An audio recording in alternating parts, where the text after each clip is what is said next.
Assalamualaikum warahmatullahi wabarakatuh.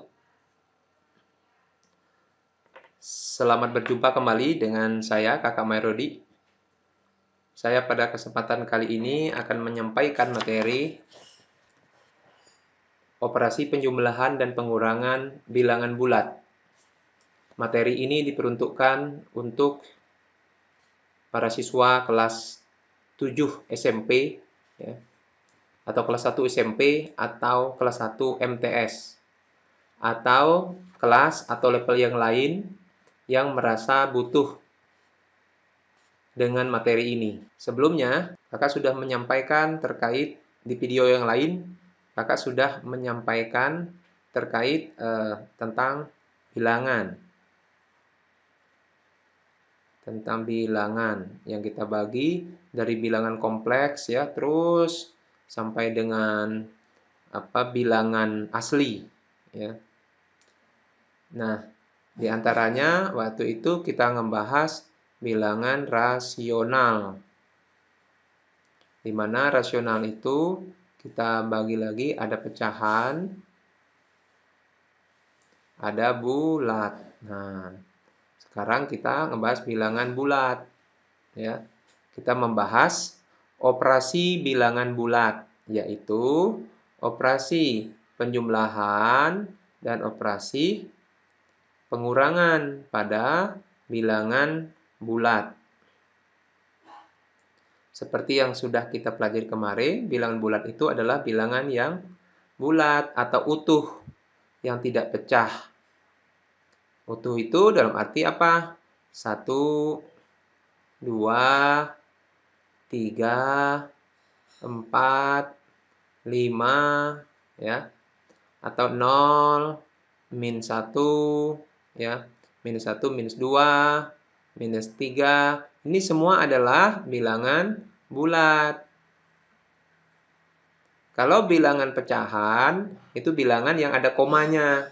Misalnya 0,5 gitu ya. Atau 1,5 gitu. Yang ada komanya ini loh, ada angka di belakang koma. Angka 5 ini kan di belakang koma. Nah, bilangan-bilangan yang seperti ini, ya banyak sekali bilangan yang belakang koma ya, yang kita bisa tulis. Misalnya 2,3, 100,1, dan seterusnya, banyak sekali. Ini semua masuk kategori pecahan. Sedangkan bilangan bulat, bilangan yang bulat, yang utuh seperti ini. 1, 2, 3, 4 gitu ya, dan seterusnya. Nah, sekarang kita membahas terkait bilangan bulat. Contoh operasi ya penjumlahan pada bilangan bulat. Misalnya Ali punya 2 kelereng. Nah, Ali punya 2 kelereng. Lalu dia beli lagi ya. Ali punya 2 kelereng ya, 2 kelereng. Lalu dia beli lagi 3 kelereng. Ali beli lagi 3 kelereng. Sekarang berapa kelereng Ali? Tuh, berapa sekarang kelereng yang dimiliki oleh Ali ini? Berapa? Yang semula dia punya 2 kelereng, kemudian dia beli lagi 3 kelereng. Ini adalah penjumlahan ya. Penjumlahan. Caranya kita jumlahkan. Kita menggunakan garis bilangan ya. Salah satunya garis bilangan. Karena kita sedang belajar termasuk di dalamnya garis bilangan, maka kita gunakan. Tapi nanti kalau sudah menguasai dengan sangat baik sekali, tanpa harus menggunakan garis bilangan, langsung saja nanti gitu ya. Nah, semula dia punya 2 kelereng. Punya 2 kelereng artinya dia punya 2 kelereng seperti ini. Seperti kemarin yang kita sudah pelajari, 2 itu kalau positif ya, 2 itu kalau positif ke arah kanan. Kalau ke arah kiri itu negatif ya. Memiliki 2 kelereng itu kan artinya positif ya, angkanya angka positif 2. Kemudian dia beli lagi, artinya apa? Bertambah kelerengnya sebanyak 3 kelereng. Berarti ditambah lagi 3 angka ke arah kanan ya. Coba tambah lagi sebanyak 3. 1, 1, 2, 3. Nah, tambah lagi. Nah, sekarang ada di angka berapa? Ada di angka 5. Kalau begitu, 2 ini 3 dijumlahkan sama dengan 5 ya. Kita tuliskan lagi di sini 2 ditambah 3 sama dengan 5. 2 kelereng ditambah dengan 3 kelereng sama dengan 5 kelereng. Seperti itu caranya. Ini adalah operasi penjumlahan bilangan bulat. Kalau positif di garis bilangan ini arahnya ke kanan, kalau negatif ke arah kiri, ya, atau melawan arah dari sebelumnya.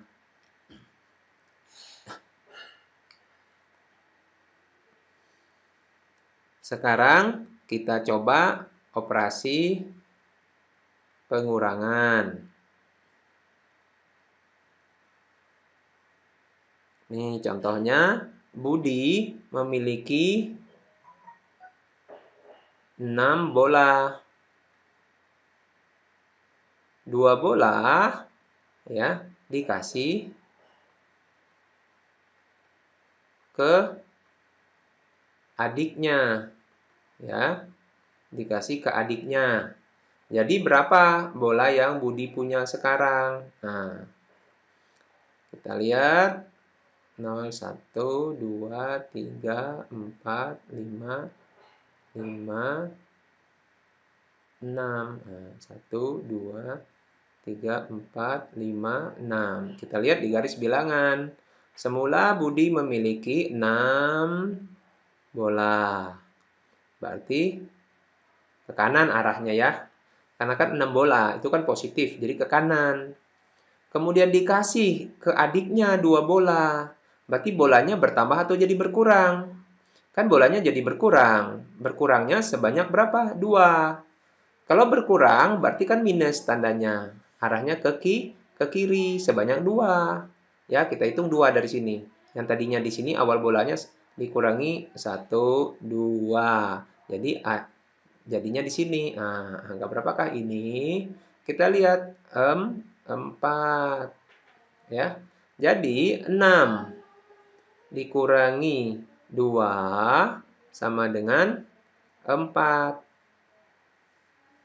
Nah, begitu ya operasi di garis bilangannya seperti itu. Adik-adik harus paham bagaimana cara operasi di garis bilangan. Kalau penambahan, dia bergeraknya ke kanan. Seperti ini tadi ya, nih ke kanan, nih. Kan ke kanan, ditambah. Kalau dikurangi, dia bergeraknya ke kiri. Karena dikurangi kan, nih kurangi 2, bergerak ke kiri. Tuh. Kalau dijumlahkan, bergerak ke kanan. Ya. Kalau dikurangi bergerak ke kiri. Nah, ini akhirnya dapatlah angka 4 seperti itu, ya. Kita ulangi lagi. Misalnya ya nih operasi 1 ditambah 2 misalnya ya. 1 ditambah 2 pada garis bilangan kita lihat hasilnya berapa? 0. Ini kan 1. 1 ya, 1 kita tulis sini 1. Kita buat begini. Oke, 1 pada garis bilangan. 2 itu berarti kan positif 2 arahnya ke kanan. Sebanyak 2 langkah. Sebanyak 2 langkah dari sini, dari ujung sini. Nah, karena ditambahkan dari ujung sini bergeraknya. 1, 2. Kan 2 ya, ditambah 2 yang ini kan, ditambah 2. Kita lihat di ujungnya angka berapa? Angka 3. Berarti 1 ditambah 2 sama dengan 3. Seperti itu cara operasi penjumlahan pada garis bilangan. Nah, kita cek lagi, misalnya 5 dikurangi 2. Kita menggunakan garis bilangan. Kita menggunakan garis bilangan. Caranya gimana? 0, 1, 2, 3, 4, 5. Kan 5 ini. 5 ini berarti arahnya kanan, kan positif. Kanan. 5 sampai 5. Kemudian ini kan dikurangi 2. Karena dikurangi 2, berarti dia ada tanda kurang ini atau tanda minus, berarti bergeraknya ke arah kiri.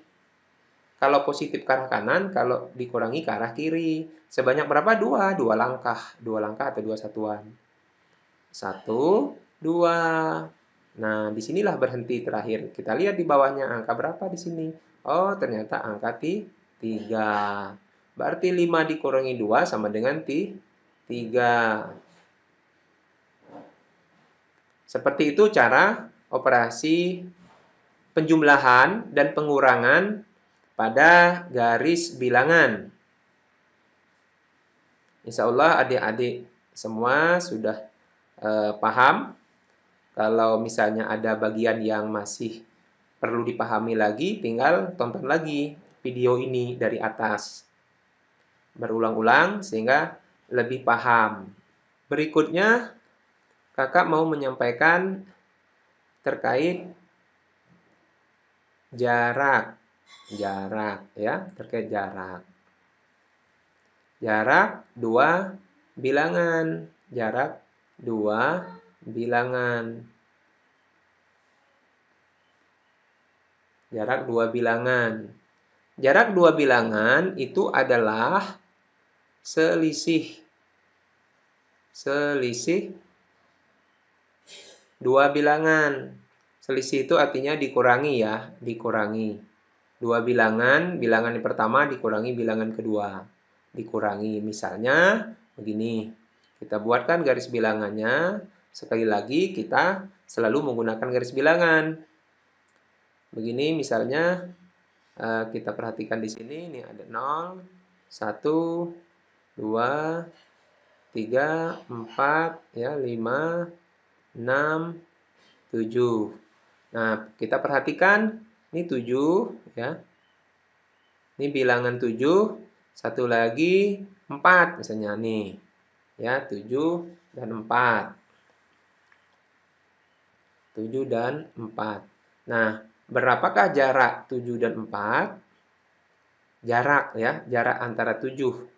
Jarak 7 dan 4 ya. Jarak 7 dengan 4 ini berapa jaraknya? Nah, jaraknya berapa? Yaitu selisihnya. Selisih dari bilangan 7 ini dengan bilangan 4. Kalau ditanya jaraknya. Posisi 7 dengan posisi 4 jaraknya berapa? Selisihnya. Selisihnya dalam arti kita kurangi bilangan yang terbesar, kita kurangi bilangan yang terkecil. Bilangan yang terbesarnya berapa? 7. Ya, 7. Kita kurangi dengan bilangan yang kecil yaitu 4. 7 dikurangi 4 sama dengan 3. Ya. Jadi posisi bilangan 7 ini dengan bilangan 4 jaraknya itu adalah ya selisihnya. Jaraknya itu ini kita lihat di sini. Kita lihat ya. Jarak itu ini. Nah, jarak ya. Nih. Dari sini ke sini. Kita hitung aja jaraknya. 1, 2, 3.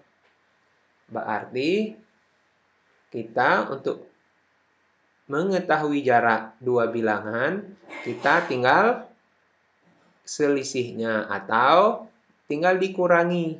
Tinggal dikurangi. Yaitu bilangan yang lebih besar kita kurangi bilangan yang lebih kecil. Itulah jarak dari 2 bilangan. Ini adalah terkait jarak ya.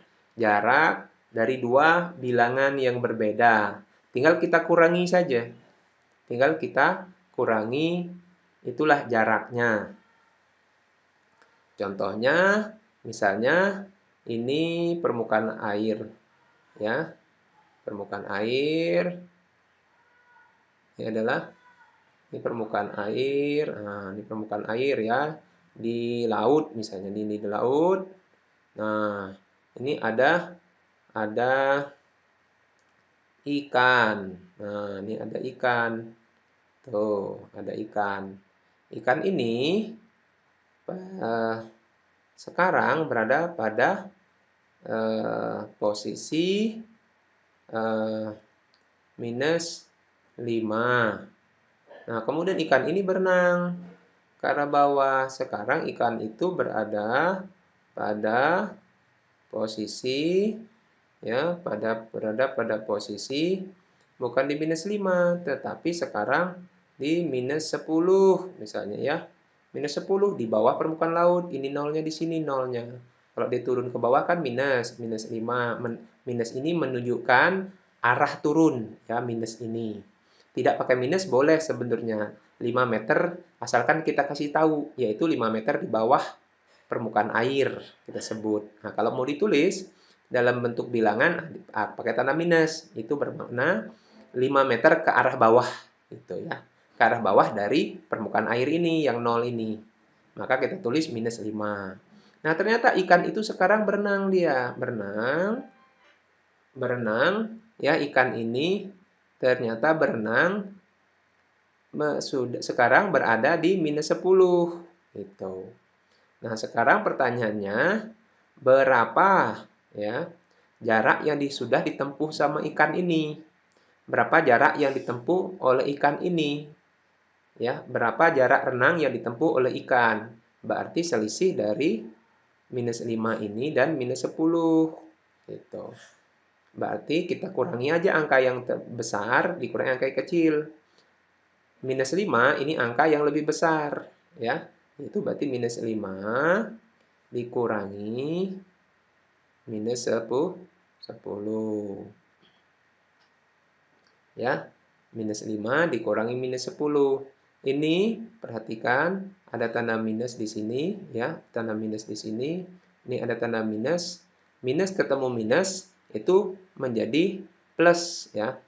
Ini kita ubah minus 5 minus ketemu minus menjadi plus ya. Plus 10. Kakak ulangi minus 5 ditambah 10. Nah, kita sudah belajar di garis bilangan ya. Minus 5 itu berarti 0, minus 1, minus 2, minus 3, minus 4, minus 5. Minus 5 itu berarti dari 0 menuju ke arah kiri. Nah, minus 5 kan minus 5. Kemudian kakak buat dulu di sini.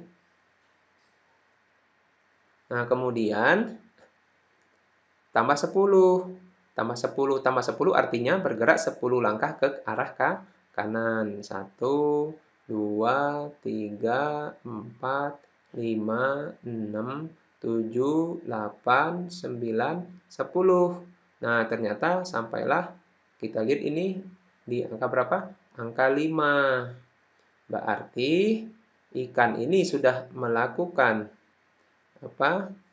gerakan ya, jarak yang ditempuh oleh ikan ini sebanyak 5 satuan ya. 5 satuan. Dari minus 5 menuju minus 10. 5 satuan ya, dia menyelam gitu loh. Berenang dari minus 5 menuju minus 10 itu jaraknya adalah 5 ya. Berikutnya kita ingin mengetahui sifat-sifat operasi ya. Operasi penjumlahan dan pengurangan pada bilangan bulat ya. Operasi penjumlahan dan pengurangan pada bilangan bulat.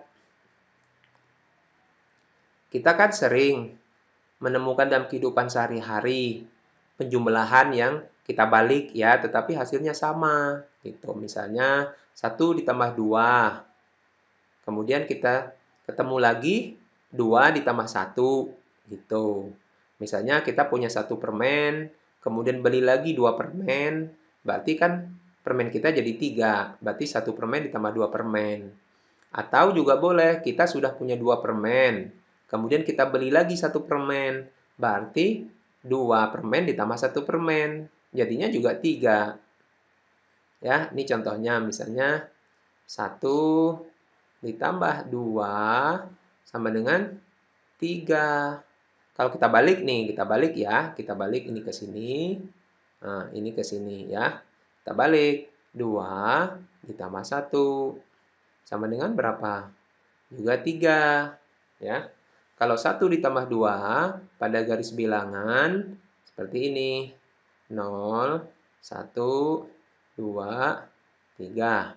Kalau 1 ditambah 2 berarti kan 1 ya, 1 ini. Kemudian ditambah 2. Tambah 2 itu artinya 2 ke kanan. 1, 2.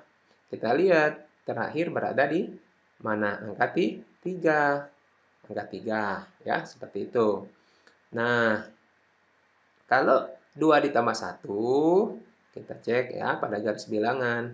0, 1, 2, 3. 1, 2, 3. Kita cek pada garis bilangan. 2 ditambah 1 artinya 2 ya. 2, ini 2 ya. 2. Ditambah 1. Tambah 1 artinya tambah 1 langkah ke kanan 1. Coba langkah ke kanan 1. Nah, berada di angka berapa? 3 juga sama. Kalau begitu, ya kesimpulannya kalau begitu 1 ditambah 2 ternyata sama dengan 2 ditambah 1. Nah, ini ya kalau dibalik ternyata untuk penjumlahan bilangan bulat 1 ditambah 2 sama dengan 2 ditambah 1. Ya, dan ini berlaku untuk semua bilangan. Jadi, misalnya 5 ditambah 10 ini akan sama dengan balik aja coba dibalik 10 dulu ya. 10 ditambah 5, hasilnya tetap sama yaitu 15. Ya, jadi dibalik itu boleh. Ya. Kita simbol secara umum ya, menggunakan variabel secara umum A dan B ya. A ditambah B sama dengan balik coba B ditambah A ya. Jadi untuk bilangan bulat A ini bilangan bulat ya. A ini bilangan bulat, B bilangan bulat. Nah, boleh dibalik. A ditambah B itu pasti sama dengan B tambah A. Sifat ini disebut dengan sifat komutatif. Komutatif, sifat yang berkebalikan. Maksudnya penjumlahannya dibalik itu berlaku atau boleh gitu, boleh. Hasilnya sama saja. Nah, kalau dia memenuhi sifat ini berarti dia memenuhi sifat komutatif. Ya, sifat komutatif. Sifat berkebalikan. Ya, kalau dibalik dia bisa atau memenuhi gitu loh. A ditambah B sama dengan B ditambah A. Tadi kita sudah buktikan di garis bilangan ya. Dan ini berlaku untuk semua bilangan bulat yang lain. Misalnya 1000 ya ditambah 2000 itu pasti sama dengan 2000 ditambah 1000 ya. Sama hasilnya. Ya kan 1000 tambah 2000 berapa? 3000 ya kan. Nah, kalau ini juga 2000 tambah 1000 berapa? Sama 3000 gitu. Jadi kan sama aja kan?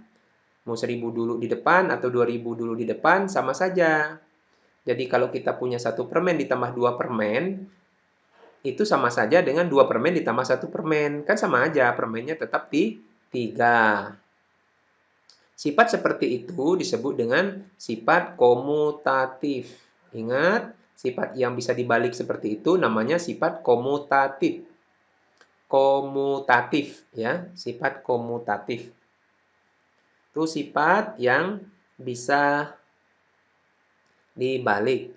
Ini sifat yang bisa dibalik yang ini adalah penjumlahan ya. Penjumlahan A ditambah B sama dengan B ditambah A. Sekarang kita cek kalau bilangannya adalah bilangan negatif. Kita cek kalau bilangannya negatif. Sekarang kita cek kalau bilangannya negatif. Ya, sekarang kita cek kalau bilangannya negatif. Bukan negatif, kalau pengurangan ya. Sekarang kita cek kalau kasus pengurangan. Pengurangan ya, pengurangan. Apakah berlaku komutatif? Kita cek langsung. Itu kita coba 2 ya dikurangi 1 ya. Kalau dibalik apa? 1 dikurangi 2 ya. Nah, 2 dikurangi 1 kita coba cek di garis bilangan ya. 0, 1, 2, minus 1, minus 2. Kita lihat dulu yang 2 dikurangi 1. 2 dikurangi 1 artinya 2 ke kanan. Kan 2 positif ke kanan, 2 ya kan? Kemudian dikurangi 1. Dikurangi 1 artinya ke arah kiri kan? Kalau dikurangi kan ke arah kiri. Ingat ya, kalau dikurangi ke arah kiri. Sebanyak 1 kan dikurangi 1. Nah, sampai sini kan? Lihat angka berapa di bawahnya? 1 ya. Kalau begitu, 2 dikurangi 1 sama dengan 1.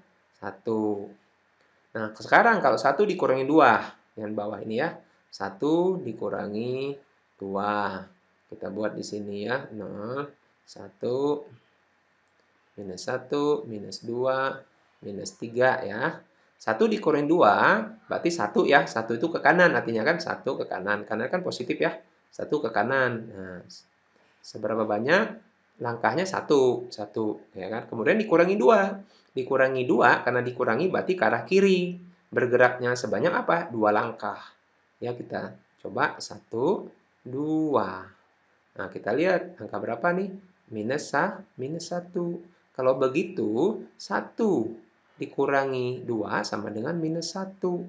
Nah, sekarang kita bisa melihat nih. Kalau 2 dikurangi 1 hasilnya 1 ya. Kalau 1 dikurangi minus 1. Jadi hasilnya berbeda. Jadi kalau begitu 2 dikurangi 1 ini tidak sama dengan ya 1 dikurangi 2. Ya, jadi kalau A dikurangi B tidak sama dengan B dikurangi A. Tidak berlaku sifat komutatif. Jadi pada pengurangan tidak berlaku sifat komutatif. Sifat komutatif hanya berlaku pada penjumlahan bilangan bulat ya. Pada penjumlahan bilangan bulat berlaku sifat komutatif. Sedangkan pada pengurangan tidak berlaku karena barusan sudah kita coba, kita cek ya, kita tes langsung pada penjumlahan dan terbukti ternyata pada pengurangan tidak berlaku sifat komutatif. Sekarang kita masuk ke sifat yang berikutnya, yaitu sifat asosiatif. Asosiatif penjumlahan ya, pada penjumlahan asosiatif ya. Sifat asosiatif. Asosiatif ini adalah sifat pengelompokan. Kita kelompokkan. Pengelompokan ya. Pengelompokan. Nah, kita kelompokkan.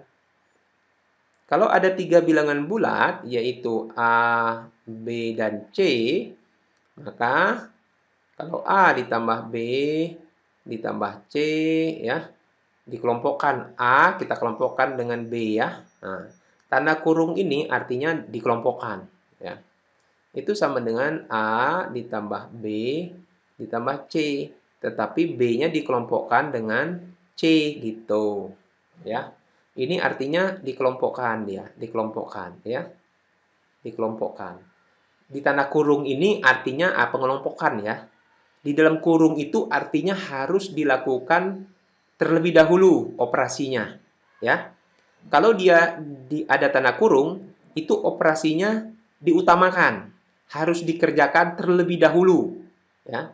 Tanda kurung itu artinya dia harus dikerjakan terlebih dahulu. Dia harus dikerjakan terlebih dahulu. Tidak boleh yang lain, tapi dia harus dikerjakan terlebih dahulu. Itu arti tanda kurung. Nah, A ditambah B, kan A plus B ini dalam kurung, berarti A ditambah B harus dikerjakan terlebih dahulu. Hasilnya baru ditambahkan C nanti gitu. Sedangkan yang ini sebelahnya A ditambah B ditambah C, yang di dalam kurungnya adalah B ditambah C, artinya kita harus menambahkan terlebih dahulu B ditambah C. Nah, hasilnya barulah kita tambahkan dengan A. Kan beda kan urutannya? Kalau ini A ditambah B dulu, kalau ini B ditambah C dulu. Gitu. Ya. Kan kita kelompokkan. Kalau ini pengelompokan A dengan B, kalau ini B dengan C. Tetapi hasilnya ternyata untuk penjumlahan hasilnya akan sama. Ya. Kita coba nih misalnya bilangan itu bilangan 1, 2, 3 ya. Kita coba 1 ditambah 2 ditambah 3. 1 dan 2 kita kelompokkan ya. Kita kelompokkan seperti ini. Artinya kita harus jumlahkan terlebih dahulu. Ini akan sama dengan 1 tambah 2 tambah 3. Tetapi pengelompokannya beda gitu. Nah, ini 2 dengan 3 dikelompokkan. Nah, dikelompokkan gitu ya.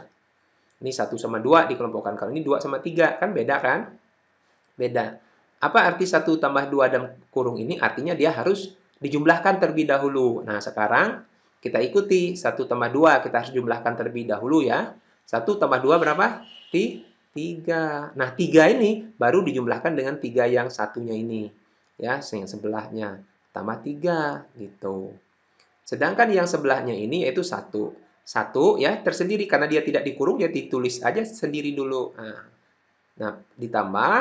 Nah, 2 ditambah 3 ini harus dilakukan operasi terlebih dahulu sebelum dijumlahkan dengan 1 ini.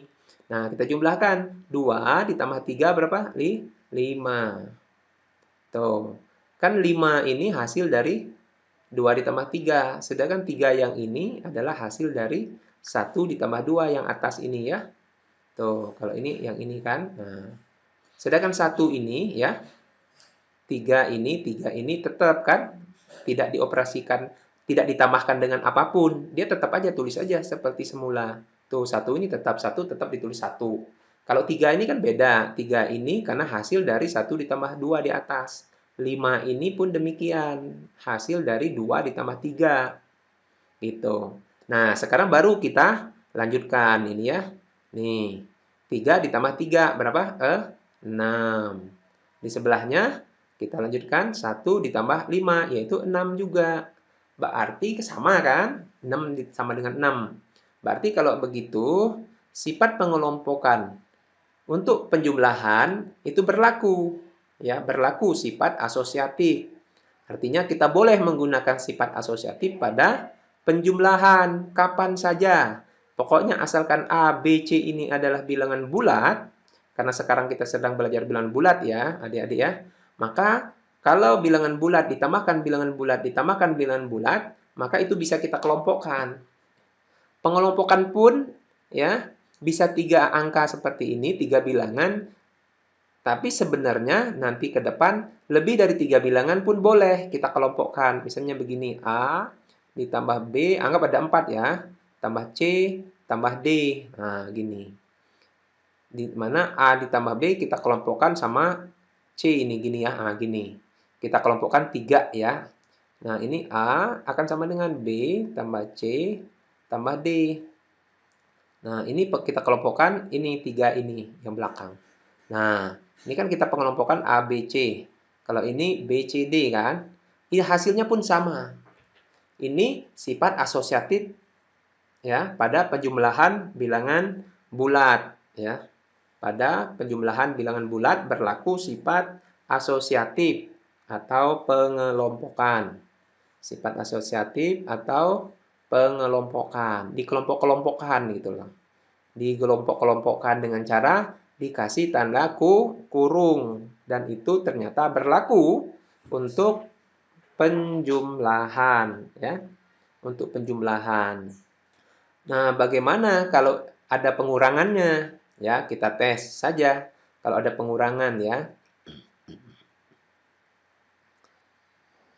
Kalau ada pengurangan, seperti yang tadi di atas, kalau komutatif kan tidak berlaku, ya, kalau dibalik-balik, ya. Nah, sebetulnya di asosiatif pun kalau dibalik-balik, ya, tapi kalau angkanya yang minus tetap berlaku, ya.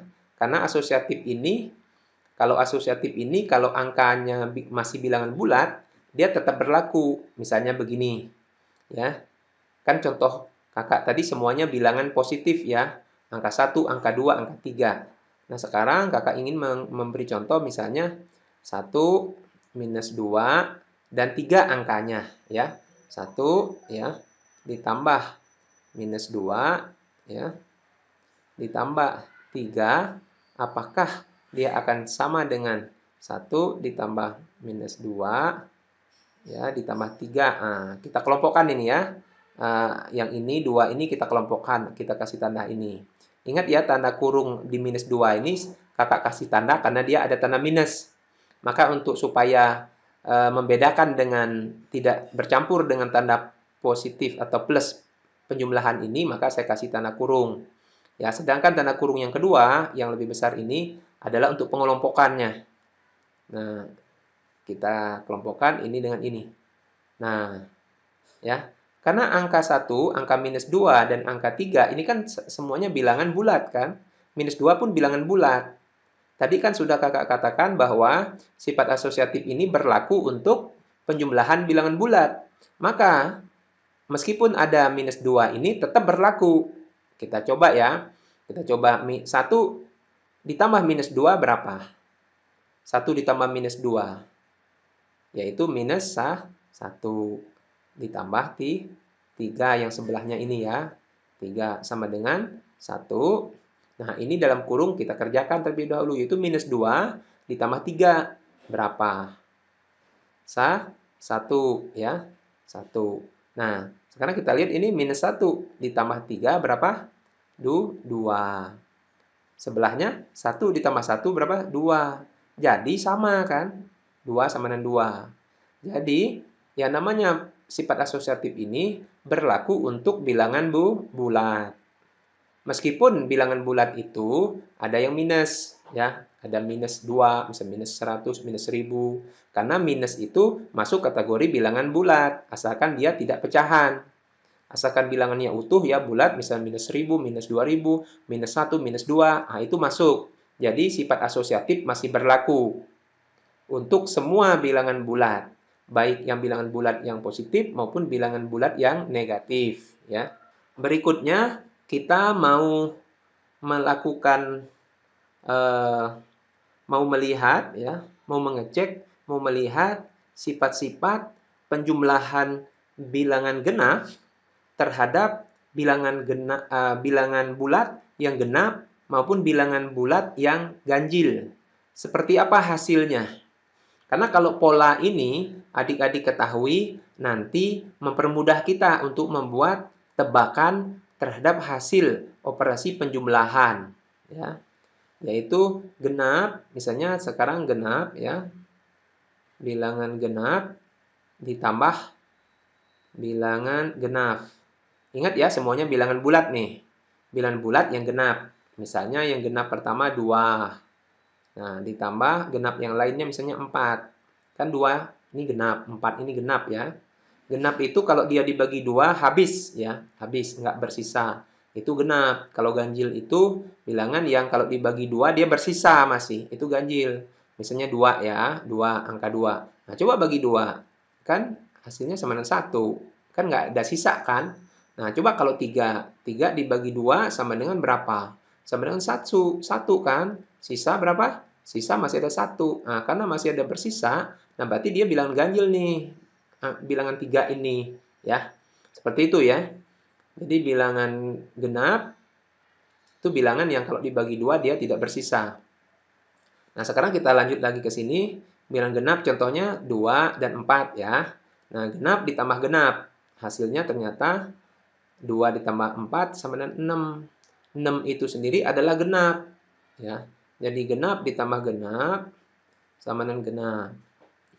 Untuk contoh yang pertama. Contoh yang kedua, kita cobakan lagi. Misalnya bilang genapnya yang pertama 4, yang kedua misalnya 6. Tuh. Kan genap nih, 4 genap, dan 6 juga bilang genap. Hasilnya berapa? Hasilnya 10. 10 ini juga bilangan genap. Karena 10 kalau dibagi 2 kan sama dengan 5. Tanpa bersisa ya, berarti dia genap. Berarti hasilnya terbukti ya, genap tambah genap, genap. Sudah 2 contoh ini ya, 2 contoh hasilnya terbukti. Jadi genap ditambah genap ya, bilangan genap ditambah dengan bilangan genap, hasilnya bilangan genap lagi ya. Ini sudah kita buktikan 2 ini. Kalaupun adik-adik mau mencoba lagi seterusnya pun nanti akan terbukti kalau bilangan genap ditambah genap hasilnya genap ya. Berikutnya kalau genap ditambah ganjil ya. Genap ditambah ganjil. Bilangan genap ditambah bilangan ganjil. Hasilnya seperti apa ya? Kita coba. Genap itu misalnya 2. Ganjil itu contohnya apa? 1 ya. Hasilnya ternyata sama dengan 3. 3 ini adalah ganjil kan? Berarti kalau begitu genap ditambah ganjil sama dengan ganjil. Sifat umumnya begitu. Nah, kita contoh lagi, genapnya misalnya 4 ya. Ganjilnya misalnya 3 ya. 3 kan ganjil, 4 itu genap. Kita jumlahin sama dengan berapa? 7. 7 ternyata juga ganjil. Nah, berarti ini berlaku ini ya.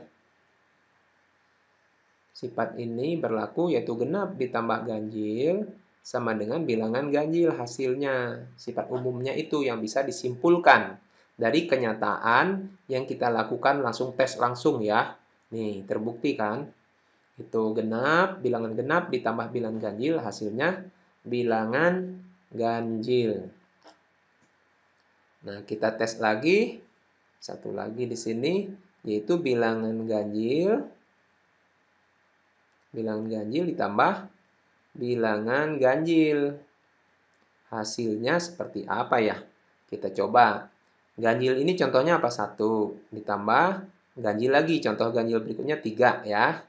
Ganjil tambah ganjil. Jadinya berapa ini? 4. Ternyata 4 ini genap ya. Contoh lagi. Ganjil berikutnya 3 ditambah ganjil berikutnya misalnya 5. Kita coba berapa hasilnya? 8. 8 ternyata genap ya. Berarti hasilnya ini adalah sama dengan genap. Dan ini berlaku untuk semua bilangan ganjil ditambah ganjil hasilnya pasti genap. Kita sudah membuktikan barusan ini ya. Dan sifat ini berlaku. Kita ulangi lagi di sini tadi ya. Ini genap ditambah genap, genap. Kemudian yang kedua ini genap ditambah ganjil sama dengan ganjil. Kemudian yang ketiga ini ganjil ditambah dengan ganjil hasilnya genap. Seperti itu ya. Sekarang kakak ingin menunjukkan contoh penggunaan dalam kehidupan sehari-hari pengelompokan ya, contoh pengelompokan asosiatif maupun komutatif. Adik-adik diajarkan sifat-sifat ini tujuannya supaya mempermudah nanti kalau ingin melakukan operasi matematika, operasi penjumlahan, operasi pengurangan di dalam kehidupan sehari-hari atau ketika sudah bekerja nanti. Kan jadi mudah tuh kalau kita tahu bahwa oh ini memenuhi sifat asosiatif. Oh, kalau ini memenuhi sifat komutatif. Berarti kan adik-adik dengan mudah nanti melakukannya dan tidak ragu-ragu. Gitu. Nah, ini contohnya, misalnya contohnya gini. 1, ini contoh perhitungan langsung ya. 2 tambah 3 tambah 4 tambah 5 tambah 6 tambah 7 tambah 8 tambah 9 tambah 10. Nah, ini berapa ya hasilnya? Berapa hasilnya nih itu? Berapa hasilnya? Ya kan? Kalau ini cuma sebatas 10, mudah kan kita menghitungnya, kita jumlahin aja. Ya, kita jumlahin aja kan. 1 tambah 2 dan seterusnya kita jumlahin sampai 10 karena jumlahnya sedikit cuma sampai 10. Coba kalau sampai 1000 ya, atau sampai 2000 atau sampai 3000 kan sulit kan? Nah, sekarang kita bisa mengelompokkan ini. 1 ya dengan 10. 2 dengan 9. 3 dengan 8. 4 dengan 7. 5 dengan 6. Semuanya ada berapa ya? 1, 1, 2, 3, 4. Nah, ada 5 pengelompokan. Kalau kakak tulis ulang berarti 1 ditambah 10. Dikelompokkan kan? Dikelompokkan berarti kasih tanda kurung ya. Tuh. Yang tadinya ngurut begini 1 tambah 2 tambah 3 tambah 4 tambah 5. Ah, sama kakak dikelompokkan aja lah. Dikelompokkan. 1 tambah 10. Kan sesuai dengan ini loh. Sesuai dengan garis ini ya. Lihat nih. Kalau 2 dengan 9 ya. 2 tambah 9. Perhatikan ya. Kemudian ini lagi. Kalau 3 dengan berapa di sini? 8 ya. Nah, 3 dengan 8 dijumlahkan. Kita kelompokkan. Ini kan pengelompokan. Ini 4 dengan 7. 4 tambah 7. Kita kasih tanda kurung. Karena pengelompokan. Kemudian 5 tambah 6. Ya. 5 tambah 6. Sudah habis ya. Habis 5 tambah 6. Nah, kita lihat ini hasilnya. Ya, 1 tambah 10 berapa? 11. Ditambah 2 tambah 9 berapa? 11 juga. Ternyata sama. 3 tambah 8 berapa? 11 juga. Ya kan? 4 tambah 7 berapa? 11 juga kan? 11. Tambah lagi 5 tambah 6 berapa? 11 juga ternyata. Jadi ini tuh 11. Ini 11. 11. 11. 11. 11-nya ada berapa? Tuh 2, 3, 4, 5. Ada 5. Ya kan? 11-nya ada 5. Berarti 5 kali 11-nya kan? 5 kali 11-nya. 5 kali 11. Ya. 5 kali 11-nya. Ya. Atau kita jumlahin ini. 11 ditambah 11 ditambah 11 ditambah 11 ditambah 11. 5 kali 11-nya berarti sama dengan 55. Tuh. Ya kan? Mempermudah kita kan? Karena kita mengetahui pengelompokan.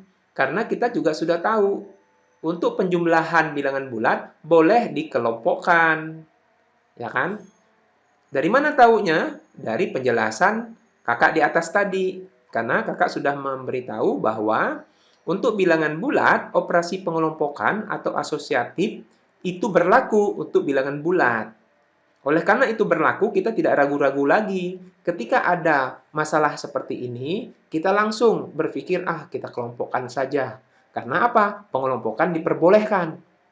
Karena sifat pengelompokan itu berlaku untuk bilangan bulat, untuk penjumlahan bilangan bulat. Nah, inilah contoh aplikasinya, contoh penggunaan dari sifat-sifat yang kita pelajari di atas tadi, ya.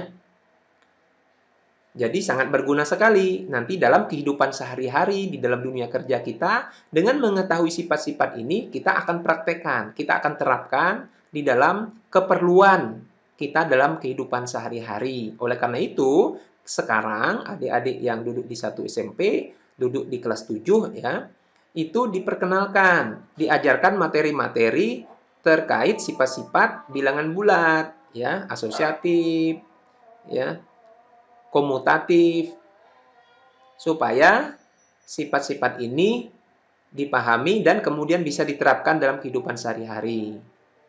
Demikian materi kita pada kesempatan kali ini. Silakan tonton video-video yang lain. Jika materi ini bermanfaat, silakan subscribe, like, and share, dan sebarkan ke seluruh teman-teman yang lain. Terima kasih. Assalamualaikum warahmatullahi wabarakatuh.